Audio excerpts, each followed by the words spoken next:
이사야는 전체가 66장으로 되어 있습니다. 1장에서 39장까지는 유다 왕조의 말기, 심판으로 가는 그 마지막을 기록하고 있죠. 이사야는 시작에서부터 하나님의 분노와 심판에 관한 경고들로 시작을 합니다. 하늘이여 들으라, 땅이여 귀를 기울이라. 내가 백성을, 내 자식을 양육하였거늘 그들은 자기 부모를 알아보지 못한다 라는 분노에 찬 하나님의 심판의 경고로 시작이 됩니다. 긴 장에 걸쳐서 저들의 죄악이 지적되고 그 중에 북왕조 이스라엘은 아수르에 망하고 히스기야 때까지로 이제 그 앞에 39장까지가 결말됩니다. 그 39장에서는 결국 바벨론에 의하여 남왕조 이스라엘도 멸망될 것으로 끝이 납니다.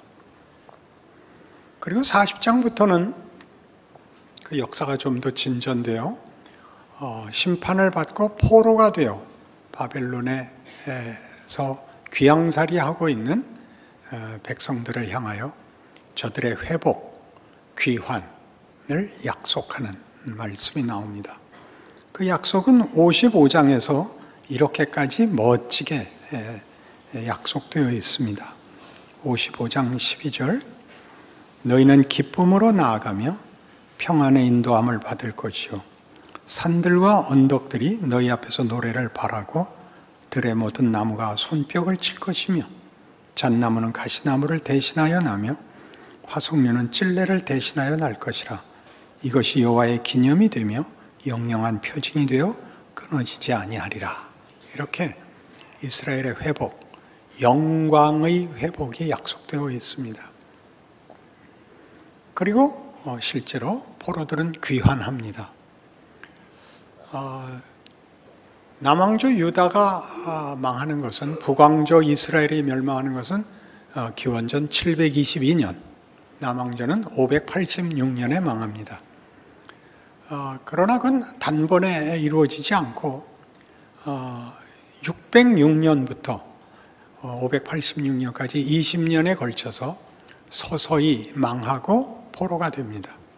제1차 포로가 기원전 606년에 일어나고 마지막 586년에 제3차 포로가 일어나는 세 번에 걸친, 그리고 완벽한 이스라엘의 멸망, 남왕조 유다의 멸망, 성전의 파괴들이 일어납니다.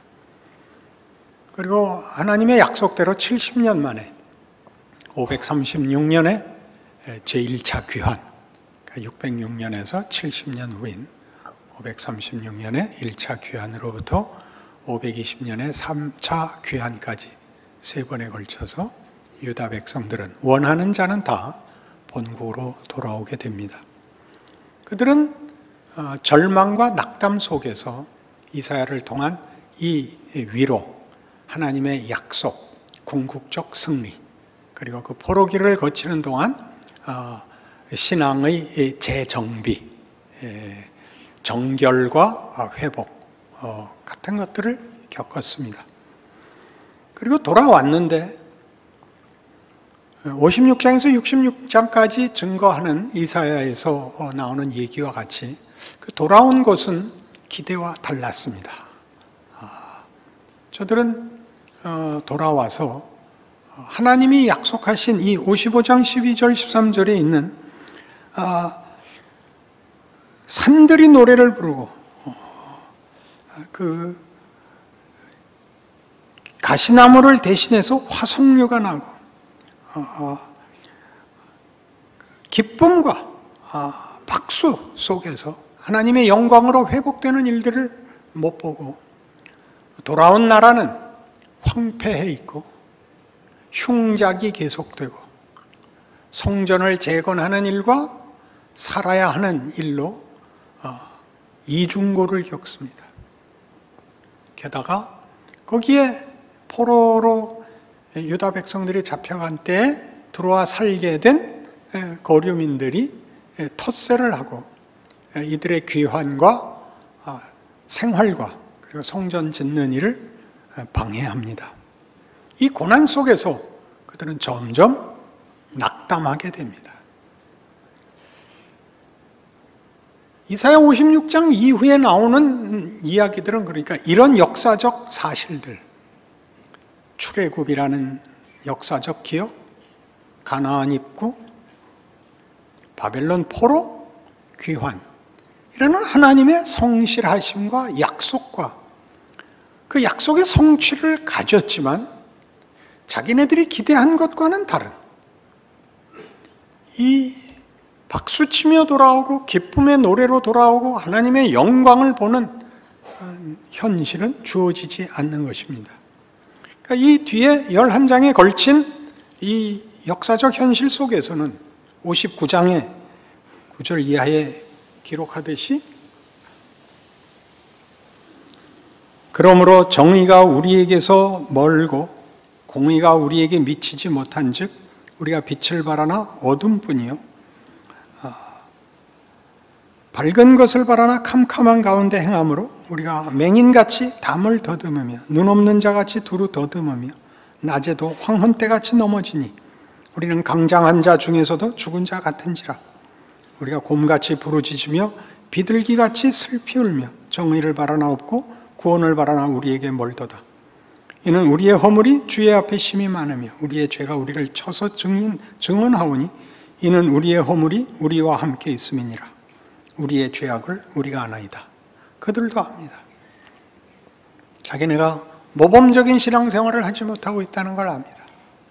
그러나 약속된 기쁨과 자랑과 웃음이 나올 수 없는 정황 속에 있어 그들은 울며 슬퍼하며 밝은 빛을 바라나 어둠뿐인 현실 속에서 우리는 낙담하였습니다.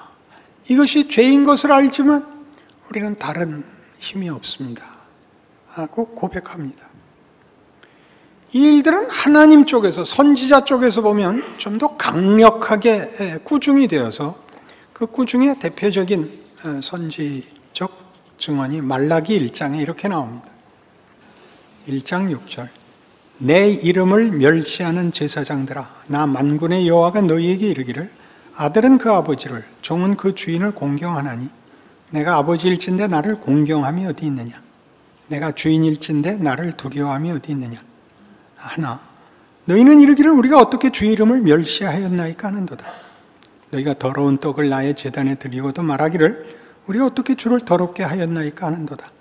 이는 너희가 여호와의 식탁은 경멸히 여길 것이라 말하기 때문이라. 만군의 여호와가 이르노라 너희가 눈먼 희생물을 바치는 것이 어찌 악하지 아니하며 저는 것 병든 것을 드리는 것이 어찌 악하지 아니하냐. 이제 그것을 너희 총독에게 드려보라. 그가 너를 기뻐하겠으며 너를 받아주겠느냐. 만군의 여호와가 이르노라 너희는 나 하나님께 은혜를 구하면서 우리를 불쌍히 여기소서 하여 보라.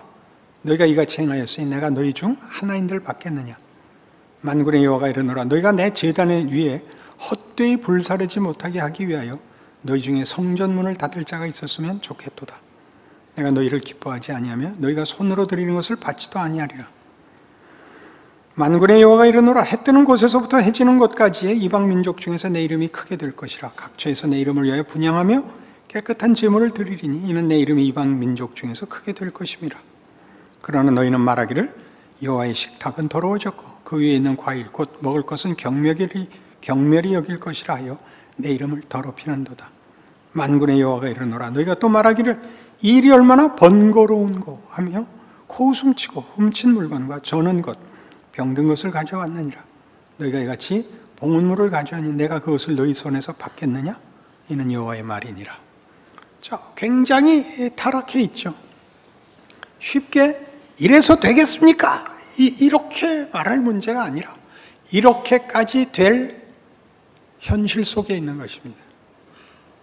제사는 드려서 뭐해? 기도는 드려서 뭐해? 라는 현실까지 떠밀려 있더라는 얘기죠. 무슨 약속, 무슨 역사 속에서 여기에 왔다고요? 출애굽이 있고 만나를 먹고 구름 기둥과 불 기둥의 인도함을 받고 젖과 꿀이 흐르는 땅에 기업을 받으며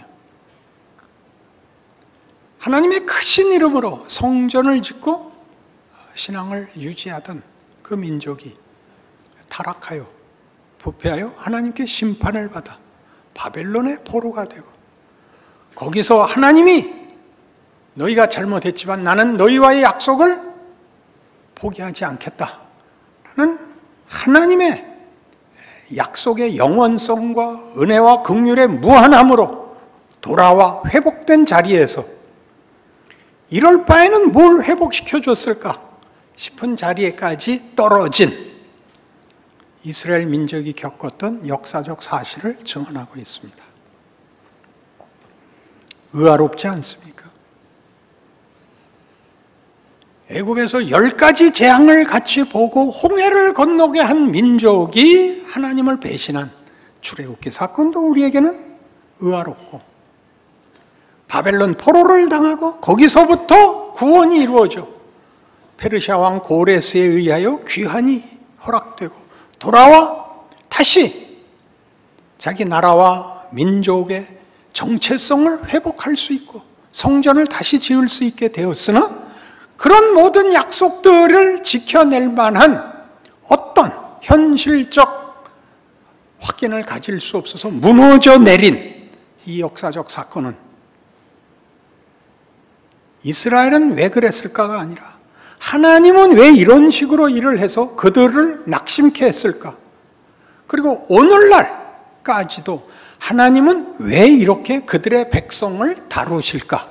라는 대로 이렇게 연속성 있게 연결되어 있습니다. 그렇지 않습니까? 여러분 모두는 만족과 감사 속에 있을 리가 없습니다. 그렇다면 이런 얼굴로 앉아 있을 수는 없습니다. 속일 수 없는 얼굴. 이게 뭔가? 좋다. 이게 뭔가? 무슨 기대가 있는가? 번거롭지요. 시간이나 맞춰 끝내 주십시오. 무슨 얘기인들 우리가 못 들어본 게 있습니까? 예, 저 회심했습니다. 저 구원의 확신이 있습니다. 죽으면 천국 갈 줄 알고 있습니다. 그러나 사는 건 고달픕니다. 하나님 생각이 있으시면 일찍 데려가 주십시오. 그 이상 우리가 뭘 바라겠습니까? 다 해봤잖아요. 역사 속에 있었다는 것이 이상하지 않아요?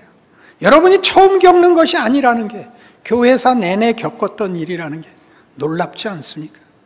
그러니 다시 돌아와. 하나님은 왜 이렇게 일을 하시는가? 그 일은 무엇을 만들어냈는가? 라고 물으셔야 됩니다. 그렇지 않으면 우리 인생과 우리 현실을 하나님과 분리해서 살 수밖에 없지 않습니까? 주일날 와서 최소한의 책임을 하고 나머지는 알아서 살고 하나님과 관계없는 날로 살고 완전히 놓지는 않고, 겁이 나죠. 사는 동안 고생해도 좋은데 죽은 다음에 지옥 갈 수는 없으니까. 그러니까 그것만은 하나 붙잡고 있는 그런 형국이 되지 않았나요? 너무 심하게 뭐라 그랬을까요? 초등학교 들어가니까 선생님이 그랬습니다. 얼굴에 다 써 있어. 거짓말하지 마. 로마서 11장에 가시면 참으로 놀라운 성경의 증언이 나오는데 기억할 만한 것입니다. 로마서 11장 30절. 너희가 전에는 하나님께 순종하지 아니하더니 이스라엘이 순종하지 아니하므로 이제 긍휼을 입었는지라. 이와 같이 이 사람들이 순종하지 아니하니 이는 너희에게 베푸시는 긍휼로 이제 그들도 긍휼을 얻게 하려 하심이라. 하나님이 모든 사람을 순종하지 아니하는 가운데 가두어 두심은 모든 사람에게 긍휼을 베풀려 하심이로다. 참으로 모를 일입니다. 이제 이 로마서를 쓴 사도 바울은 이방의 사도입니다. 그는 유대인입니다. 그는 율법주의자였습니다. 그러나 하나님이 그를 택하여 이방의 사도로 세웠습니다. 그가 이방으로 간 것은 본인의 뜻이 아니고 하나님의 뜻이며, 그가 이방으로 뛰어간 것은 유대인들이 말을 안 듣고 사도 바울을 반대하고 내쫓았기 때문에 할 수 없이 이방으로 쫓겨가고 이방의 사도가 되었습니다.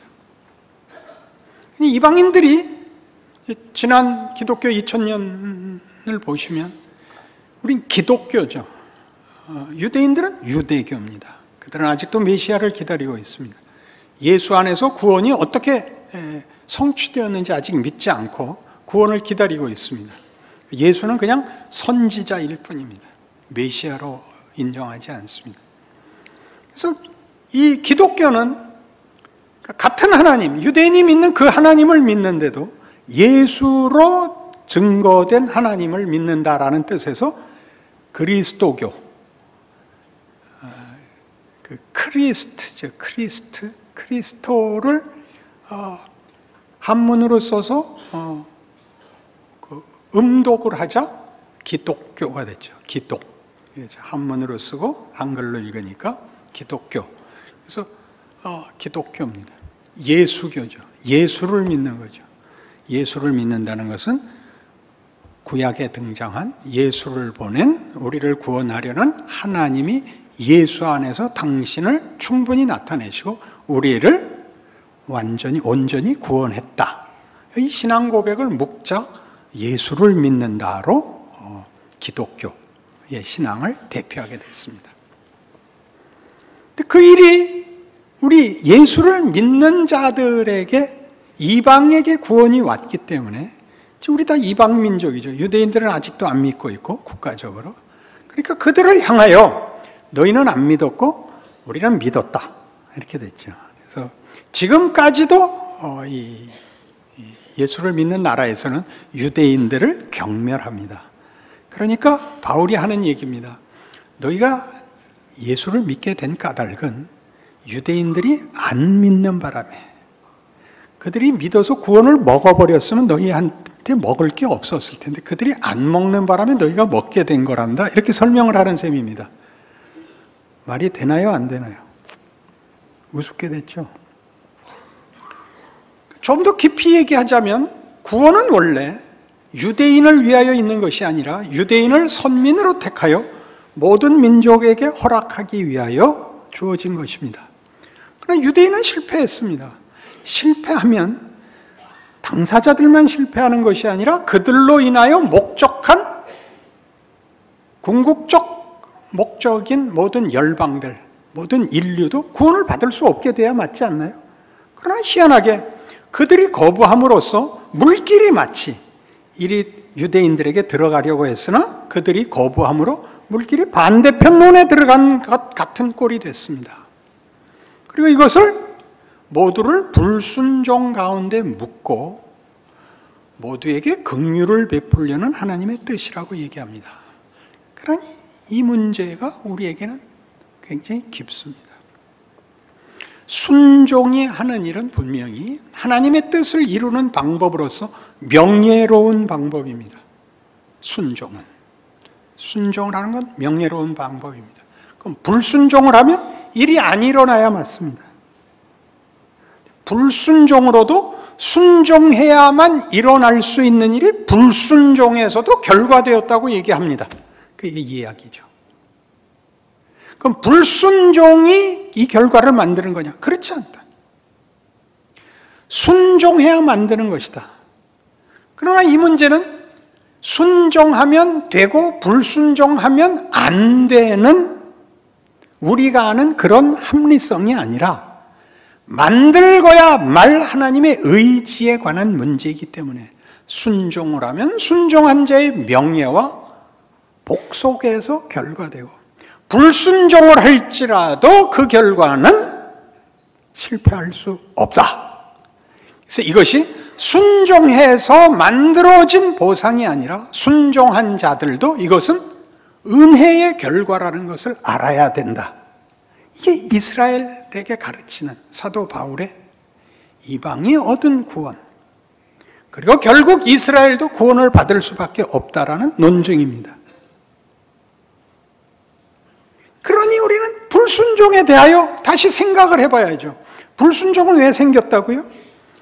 오늘 우리가 읽은 본문식으로 얘기를 하자면 하나님께 많은 증거도 역사적 결과도 보았지만 현실적으로 하나님이 약속한 모든 것이 아직도 거리가 너무 먼 현실에서는 그렇게 기쁨으로 신앙생활을 유지할 수 없더라 하는 문제였습니다.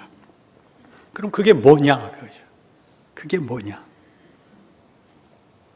불순종이 일을 할 수 있다면 그렇게 죄를 짓는 것이 하나님의 일을 이루는 방법이냐? 그렇지는 않다. 그럴 리는 없다. 순종을 해야 명예와 결과가 일어난다. 그러나 불순종에도 결과가 일어난다면 불순종을 어떻게 이해해야 되느냐? 하나님은 왜 그런 불순종의 경우를 허락하시는가 하는 문제가 되죠. 그래서 우리는 빌립보서 2장에 가볼 필요가 있습니다.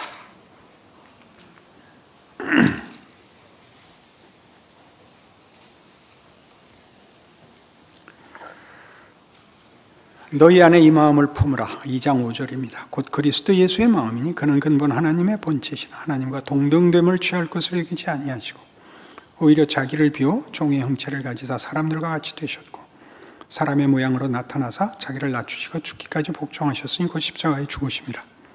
이러므로 하나님이 그를 지극히 높여 모든 이름 위에 뛰어난 이름을 주사 하늘에 있는 자들과 땅에 있는 자들과 땅 아래에 있는 자들로 모든 무릎을 예수의 이름에 꿇게 하시고 모든 입으로 예수 그리스도를 주라 시인하여 하나님 아버지께 영광을 돌리게 하셨느니라. 예수가 하신 일은 죽음까지 가는 거였습니다. 그 죽음을 영광으로 돌리는 것은 하나님이 하시는 일입니다. 부활을 만들기 위하여 이 죽음의 길을 가는 것이 아니라 죽음의 길로 간 것을 바꾸는 것은 하나님이 하는 일입니다. 여기엔 인과관계가 없습니다.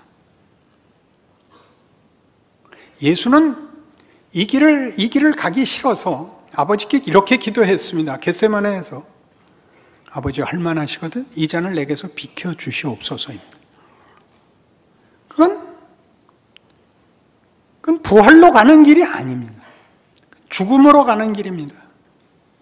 그 길을 예수께서 걸으셔서 죽어버리셨습니다. 하나님의 본체시나 하나님과 동등됨을 취할 것으로 여기지 않고 비우시고 사람의 모양으로 자기를 낮춰 나타나사 죽기까지 순종해서 죽어버리셨습니다. 여기는 다 절망밖에 없습니다. 예수의 죽음이 가지는 그 내용을 보시면 거기는 오해가 있고 시샘이 있고 원망이 있고 의심이 있고 배신이 있고 그리고 고난이 있고 죽음이 있습니다. 그렇게 그것밖에 없는, 그것이 거의 대부분인, 그것이 전부인 것을 뒤집을 수 있다고 얘기하시므로 이것이 갖는 하나님의 어떤 의도, 어떤 내용을 우리에게 성경이 증언하고 싶어 합니다. 그것이 있음으로써 우리는 예수가 걸어간 길, 그래서 현실적으로 우리가 걷는 길, 예수가 받은 모든 것, 우리가 그에게 행한 모든 것, 우리가 찌르고, 우리가 배반하고, 우리가 죽인 그 일들이 전부 하나님께서 그걸 부활로, 승리로, 가장 큰 영광으로 뒤집을 수 있다고 말하심으로써 우리는 살 수 있게 된 겁니다. 지금 아멘 하는 사람은 끝나고 저 좀 보셔도 됩니다. 이건 뭐 굉장히 센 겁니다. 한 30분 지나야 나올 아멘이. 오늘 본문을 보시면, 본문에 돌아가 보세요. 굉장히 놀라운 지금 시계 설명이 나옵니다. 2절, 56장 2절. 안식일을 지켜 더럽히지 아니하며 그의 손을 금하여 모든 악을 행하지 아니하여야 하나니 이와 같이 하는 사람, 이와 같이 굳게 잡는 사람은 복이 있도다요. 안식일을 지켜라, 안식일을 제대로 지켜라 라는 뜻은 모든 초점이 하나님께로 가는 겁니다. 하나님의 창조를 기념하는 날이 안식입니다. 하나님께로 모든 시선이 모아지죠. 그러나 이스라엘은 무슨 실패를 하느냐 하면 선민이라는 민족적 우월감에 사로잡힙니다. 하나님은 이스라엘의 하나님이십니다. 그들에게 복을 주기로 약속했기에 그들은 복을 받을 수밖에 없고, 하나님의 언약은 영원하다는 증거로 그들은 잘못에도 불구하고 늘 회복됩니다. 늘 회복됩니다. 그러나 그들이 가지는 어떤 것도, 그들은 그러니까 하나님을 섬기는 일과 자신들의 우월감이 이렇게 이중적으로 그들의 마음을 이렇게 제한하고 있습니다. 폐쇄시키고 있습니다. 이 안식일을 지켜라, 그들의 귀환 후에 일어난 신앙적 실패에 밀고 들어오는 하나님의 경고, 꾸중은 안식일을 지켜라, 그게 더 중요한 거다. 뭐보다? 너의 민족적 정체성보다 귀한 거다. 고자라도 안식일을 지키면 된다. 이방인이라도 안식일을 지키면 된다 해서 이스라엘의 실패가 하나님의 일하심 속에서는 그들의 실패로 인하여 이방에게 문이 열리는 꼴이 됩니다. 아까 로마서 11장에 본 것과 동일한 일이 여기에서 일어납니다. 안식일을 지킬 수 있는 건 이스라엘만의 특권이었습니다. 근데 그들이 신앙에 실패함으로 안식일을 지킨다는 것은 민족성을 지키는 것이 아니라 하나님과의 관계, 하나님의 뜻, 하나님이 누구신가와 연결되는 문제라는 것이 이렇게 문이 열려버리더란 말입니다. 이런 문을 연 이 일이 가지는 모든 족속을 향한 하나님의 구원과 궁극적 승리는 예수 안에서 빌립보서 2장에서 본 바와 같이 그가 걸으신 길, 어떤 길이었다고요? 이사야 53장에 나오는 이 길 보십시오. 이사야 53장의 가치를. 우리가 전한 것을 누가 믿었느냐? 여호와의 팔이 누구에 나타났느냐? 그는 주 앞에서 자라나기를 연한 순 같고 마른 땅에서 나온 뿌리 같아서 고운 모양도 없고 풍채도 없은즉 우리가 보기에 흠모할 만한 아름다운 것이 없도다.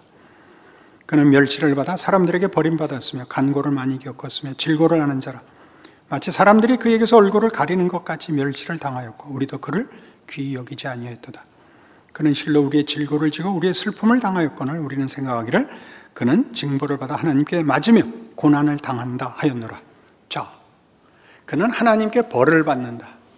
욥의 친구들이 욥에게 한 것 같이, 우리 모두가 우리 스스로에게 한 것 같이 이 정도의 신앙밖에 갖고 있지 않으니까 이렇게 고난을 당하고 있지. 요 모양 요 꼴로 살지. 그것보다 훨씬 크다고 합니다. 예수님의 걸으심, 고운 모양도 없고 풍채도 없는, 그가 찔림으로 멸시를 받음으로 사람들에게 받는 왜곡, 그 길이야말로 하나님이 우리에게 요구하는 길이라는 거죠. 그것이 지극함이나 진심이라는 것으로 가치를 가지려고 하지 마시고 그것이 뭘 만들어낼까요? 무엇? 마태복음 13장입니다. 무엇 만들어내기에 그 길을 가라고 할까요? 마태복음 13장은 씨 뿌리는 비유로 시작을 합니다. 이 비유가 어려워서 10절 제자들이 예수께 나와 이르되 어찌하여 그들에게 비유로 말씀하시나이까? 대답하여 이르시되 천국의 비밀을 아는 것이 너희에게는 허락되었으나 그들에게는 아니 되었나니 무릇 있는 자는 받아 넉넉하게 되되 없는 자는 그 있는 것도 빼앗기리라. 그러므로 내가 그들에게 비유로 말하는 것은 그들이 보아도 보지 못하며 들어도 듣지 못하여 깨닫지 못함이니라. 이사야의 예언이 그들에게 이루어졌으니 일렀으되 너희가 듣기는 들어도 깨닫지 못할 것이요 보기는 보아도 알지는 못하리라. 이 백성들의 마음이 완악하여져서 그 귀는 듣기에 둔하고 눈은 감았으니 이는 눈으로 보고 귀로 듣고 마음으로 깨달아 돌이켜 내게 고침을 받을까 두려워함이라 하였느니라. 그러나 너희 눈은 봄으로 너희 귀는 들음으로 복이 있도다. 내가 진실로 너희에게 이르노니 많은 선지자와 의인이 너희가 보는 것을 보고자 하여도 보지 못하였고 너희가 듣는 것들을 듣고자 하여도 듣지 못하였느니라. 이 비유는 쉽습니다. 사실은 씨를 뿌렸는데 길가에 떨어진 건 새가 먹어버렸고 돌짝밭에 떨어진 것은 뿌리를 내릴 수가 없었고 찔레밭에 떨어진 건 찔레가 힘을 내서 자라지 못했습니다. 옥토에 떨어진 것은 30배, 60배, 100배 열매를 맺었습니다. 이보다 쉬운 비유가 어디 있습니까? 제자들이 듣고 못 알아들었습니다. 바보라서가 아닙니다. 우리가 이해하는 것보다 훨씬 큰 겁니다. 이 비유는 이런 것입니다. 씨가 길가에도 떨어지고 돌짝밭에도 떨어지고 가시떨기에도 떨어집니다. 누구의 예언이 이루어진 거라고요? 이사야의 예언이 이루어진 거랍니다. 네가 가서 전하면 들어도 모르고 보아도 깨닫지 못할 것이다. 이 일을 위하여 가라. 이 비유에서는 어떻게 적용이 됐죠? 길가에 떨어져서, 돌짝밭에 떨어져서, 가시떨기에 떨어져서 자라지 못합니다. 봐도 모릅니다. 들어도 깨닫지 못합니다. 결실할 수 없습니다. 누가 결실시킵니까? 예수가 합니다. 예수만이 할 수 있습니다. 그러므로 모두가 누굴 보기를 원했다고요? 예수를 보기를 원했습니다. 예수를 보기까지는, 예수가 와서 구원을 완성하기까지는, 하나님이 구원을 어떤 식으로 무엇을 완성하는가를 보기 전에는 갖고 있으나 모릅니다. 그러니 우리는 우리에게 스스로 눈먼 자입니다. 하나님이 일하시는 것을 우리는 우리 스스로 이해하지 못합니다. 이거 말고 보이는 것으로 옥토가 되겠다고요. 옥토가 되는 조건은 예수입니다. 예수가 우리에게 원하는 것은 예수가 걸으신 길을 걸으라는 것입니다. 괜찮다는 것입니다. 어떤 길을 걸었다고요? 아무도 모르는 길을 걸었습니다. 우리의 전한 것을 누가 믿었느냐? 여호와의 팔이 네게 나타났냐? 메시아가 왔다. 그건 누구냐? 나사렛에서 난 예수라는 목수다. 나사렛에서 무슨 선한 것이 나겠느냐? 동일합니다. 우리 스스로도 그렇습니다. 이런 인생이 무슨 가치가 있느냐? 하나님이 예수를 보라. 나를 자는 복되도다. 선지자들과 의인들이 나를 보기를 원했으나 볼 수 없었다. 내가 이제야 왔다. 내가 이 모든 수수께끼의 풀이다. 해답이다. 내가 신비요. 내가 주인이다. 그래서요. 여러분들이 이해하지 못하는 지금의 여러분의 현실, 막막하고 답이 없고 의심스럽고 거기를 걸어가십시오. 실력만큼 걸어가십시오. 그 다음은 하나님이 하십니다. 그래서 원망하느라, 그리고 포기해서 여러분의 길이 가지는 그 기적과 위대함을 스스로 포기하지 마십시오. 스스로 외면하지 마십시오. 울면서 가십시오. 답이 없는 길을 가십시오. 그게 예수를 믿는다는 뜻입니다.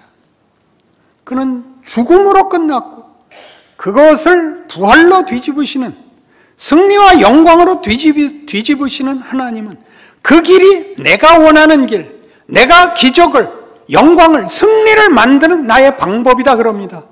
그게 말이 되냐고요? 됩니다. 가장 중요한 교훈들은 전부 실패 속에서 나옵니다. 겸손, 이해, 관용, 긍휼, 그리고 따뜻함. 자기가 만든 자는 얼굴에 한 번도 너그러운 표정을 짓지 않습니다. 진 사람만이, 슬픈 사람만이 얼굴에 여백을 가질 수 있게 됩니다. 지금은 해야 되는 때입니다.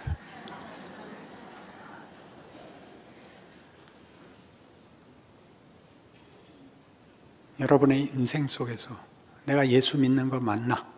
하나님이 나를 사랑하는 거 맞나? 그렇게 생각하는 거 정상입니다. 하나님께서 여러분의 곤고한 인생을 뒤집어 영광과 예수 안에서 이루신 일에 함께 묻고 일하고 계시다는 걸 아는 그런 충성과 자랑이 있으시기를 바랍니다. 아멘. 기도하십시다. 하나님 아버지 은혜를 감사합니다. 우리의 인생이 예수를 보내신 하나님 안에서 기적이요, 하나님의 능력이요, 지혜임을 믿습니다.